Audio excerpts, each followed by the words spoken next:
रंगूनी मौजे में विवादित 85 एकड़ जमीन में से 11.92 एकड़ पर संचालित असरफी कैंसर संस्थान में विवाद को लेकर प्रेस वार्ता की गई। सीईओ हरेंद्र सिंह ने असरफी कैंसर संस्थान भूमि विवाद को लेकर अपनी बातों को रखते हुए स्पष्ट किया कि संस्थान को लेकर विभिन्न प्रकार की बातें फैलाई जा रही हैं, जो बिल्कुल गलत है। संस्थान का संचालन सुचारू रूप से किया जा रहा है। आगे और भी सुविधाएं संस्थान में दी जाएंगी। जमीन सरकार के द्वारा दी गई है, जो पूर्ण रूप से वैध है। अब सरकार का दावा विवादित 85 एकड़ जमीन पर है। सुप्रीम कोर्ट ने हाई कोर्ट के आदेश पर रोक लगा दी है। प्रेस वार्ता में असरफी कैंसर संस्थान से अन्य भी मौजूद रहे। आज के प्रेस कॉन्फ्रेंस का मुख्य उद्देश्य है कि असरफी हॉस्पिटल के संचालन को लेकर के कई सारी भ्रांतियां फैली हुई हैं। दूर दराज से मरीजों का फ़ोन आ रहा है कि असरफी हॉस्पिटल चल रहा है कि नहीं चल रहा है, विवाद है, उसके कारण बंद तो नहीं हो गया।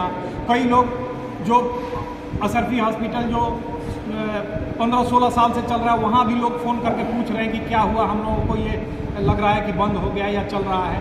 आपको पता है कि कई लोगों के कई तरह के मरीजों के इलाज के लिए सुपर स्पेशलिटी व्यवस्था हमारे यहाँ है। इसी को क्लैरिफाई करने के लिए सुप्रीम कोर्ट ने 9 अक्टूबर को जो फैसला सुनाया है, उसी को आप लोगों के संज्ञान में लाने के लिए ये प्रेस कॉन्फ्रेंस का आयोजन किया गया। क्या फैसला है सुप्रीम कोर्ट ने इस मामले पर संज्ञान लेते हुए निचली अदालतों द्वारा पारित आज तक के सभी फैसलों पर रोक लगाया है।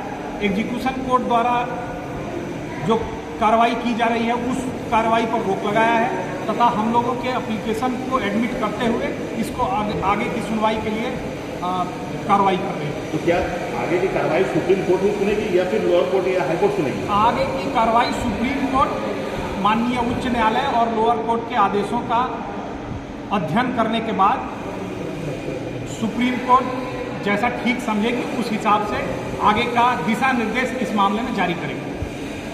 सर, आखिर जो 3 लोग हैं जिन्होंने टाइटल सूट एक दूसरे के किए हुए हैं, वो लोग कौन कौन हैं और क्या है पूरा मामला?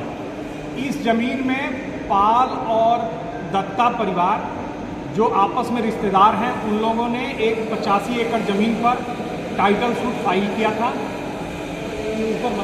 थोड़ा बंद करवाइए। टाइटल सूट फाइल किया था जिसमें कई सारी सरकारी जमीनों के होने के बावजूद भी सरकार को कभी भी पक्षकार यहाँ नहीं बनाया और सरकार की अनुपस्थिति में टाइटल सूट का निर्णय हो गया।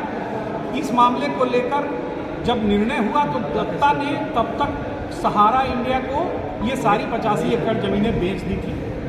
उसके बाद जब पाल के पक्ष में फैसला आया तो पाल ने सारी ज़मीनें भावेश कॉमोट्रेड को बेच दी। फिर भावेश कॉमोट्रेड और पाल के बीच में एक अलग टाइटल सूट शुरू हो गया।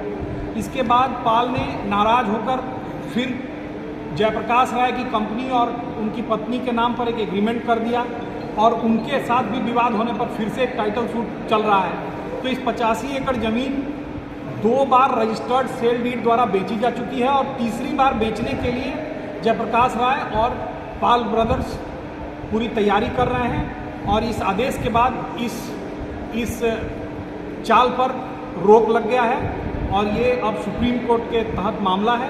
सुप्रीम कोर्ट इस पर आगे का निर्णय करेगा। झारखंड सरकार ने आपको कितनी जमीन आवंटन किया? झारखंड सरकार ने कैंसर हॉस्पिटल के निर्माण के लिए 11.92 एकड़ जमीन का आवंटन किया, जिस पर ये असरफी हॉस्पिटल बना हुआ है और जहां इसका संचालन हो रहा है। 9 अक्टूबर को झारखंड सरकार ने पूरे 85 एकड़ पर अपना दावा ठोका है और आगे देखना है कि सुप्रीम कोर्ट का इस पर क्या रुख होता है। 9 अक्टूबर मतलब 2023? हाँ। तो क्या झारखंड सरकार को, राज्य सरकार को, इनको पता नहीं था कि हमारा यहाँ 85 एकड़ जमीन जो है वो सरकारी है? मैंने पहले ही बताया था कि जमीन दिया गया, मैंने पहले ही बताया कि एक बार जब कोई मामला न्यायालय में होता है और चूंकि झारखंड सरकार कभी भी इस विवाद में पक्षकार अपना नहीं रहा है, इसलिए झारखंड सरकार के पास कभी ऐसा ओकेजन नहीं आया कि इस मामले में हस्तक्षेप करता। इसलिए झारखंड सरकार ने कभी, चूंकि मामला सिविल सूट का है, तो अदालतें इसका निर्णय करती हैं और जब अदालत को लगता है कि सरकार को पक्षकार बनाया जाना चाहिए, तो पहली बार उच्च न्यायालय ने झारखंड सरकार को 2019 में इस मामले में पक्षकार बनाया। जैसे ही मामले में सरकार को पक्षकार बनाया गया, सरकार ने अपना पक्ष रखा और कहा कि चूंकि इस मामले में टाइटल का निर्णय होना है तो इस टाइटल को रिमांड करके लोअर कोर्ट भेज दिया जाए। हम लोग वहां अपने पक्ष को रखेंगे और अपने देखेंगे कि हम लोग कितना जमीन हमारा है, कितना जमीन किनका है।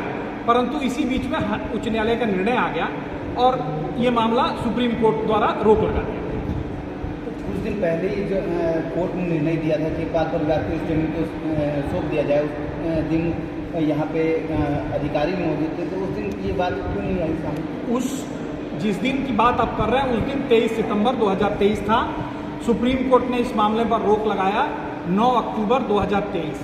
इसलिए जो अंतिम निर्णय सुप्रीम कोर्ट का है वही मान्य है।